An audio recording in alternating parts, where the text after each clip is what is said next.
I am Sean Smith from the Blackout, and I sing and sometimes bicker with the audience. Really good. Really good. Oxford was awesome, Liverpool was awesome, Belfast was awesome, Dublin was awesome, Cork was awesome, Edinburgh was awesome, Glasgow was awesome, Newcastle was awesome, up until somebody threw a shoe at me several times, and then he got taught a lesson, and then he bit me like a child. But yeah, it's all been good. It's all been really, really. Yeah, we haven't done a headline tour for like 2 or 3 years, so it's nice to finally be out there and be playing to a crowd that knows our songs, rather than trying to be out there playing to a crowd trying to win them over and teach them your songs. So yeah, it's really good, and it's nice to see that people haven't given up and forgotten about us and are coming out to these shows. I think 99.99999% has been good, and there's been the 0.0001% that's been bad. Yeah, it's been received really well. I made the mistake of going on iTunes and reading the comments, which were all positive apart from one, which was 0 stars. This is awful, right? And I know that girl has been a fan of the other albums, so there's bound to be something on it she does like. At least 1 star, at least 1 out of 5.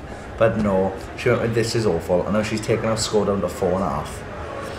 So yeah, it's gone down really well, and the kids seem to like it. So I couldn't ask for any more, because I know we all love it. So it's nice to see that other people like what we like as well. It came about because our label and our management were all pushing for it, with it putting it on NME, just because it'd have a different audience. Whereas when we had it on MySpace, it was easier to rip off MySpace, because you could get MySpace rippers that would just do it for you. Whereas NME it's a bit more difficult. You can do it obviously, but it's a bit more difficult to do.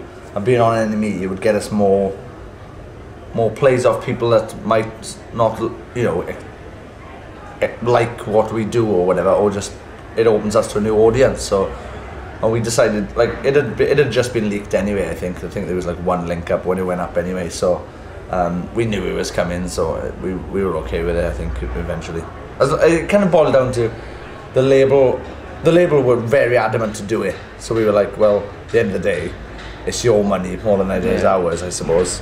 So if you want to do it, that's your call. Whereas with Epitaph, when we did the album with Epitaph, it was just kind of, I don't know, like a bit chancy, and because it was MySpace as well, I think it was easier, like slightly easier for us, because we knew going into this album what Jason, the producer, wanted.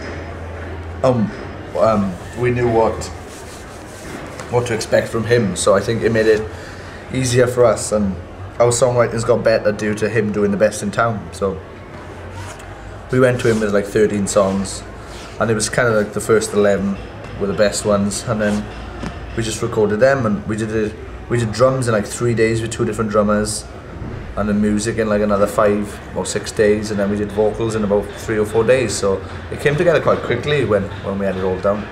I'm enjoying Higher and Higher is going down very well live. I'm enjoying that a lot. I love the song Hope, just for its meaning and the lyrical content. Strange man. But yeah, I kind of like them all. Like, asking for a standard track is like asking you to ask someone to pick their favourite child. And as much as my parents have a favourite child, that's my brother. I would not have a favourite child, because I'd be a better parent than my parents. No offence, mum and dad.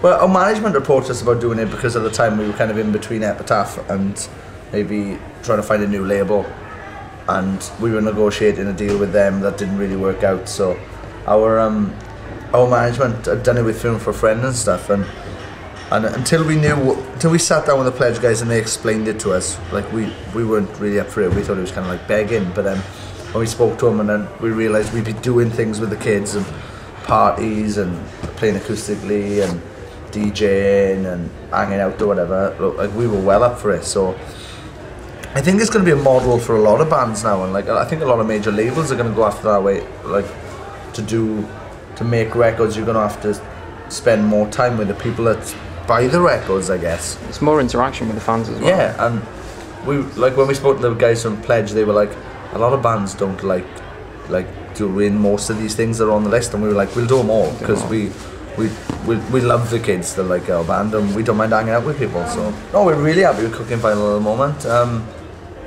They couldn't have been any nicer. They haven't said no to anything we've said to them, except I wanted a yacht, but they wouldn't buy me one. Apparently a yacht doesn't count for the record sales or something. I'd said it'd be an advert because I'd have a big sale with the album cover on, but they were having none of it. But no, they've been really good. I don't think, like, major labels are not that big monster anymore, I think, to sell records, because nobody really sells records unless you're Adele, apparently. So, yes, I don't think it matters really what label you're on. You just need to get out there and work for it.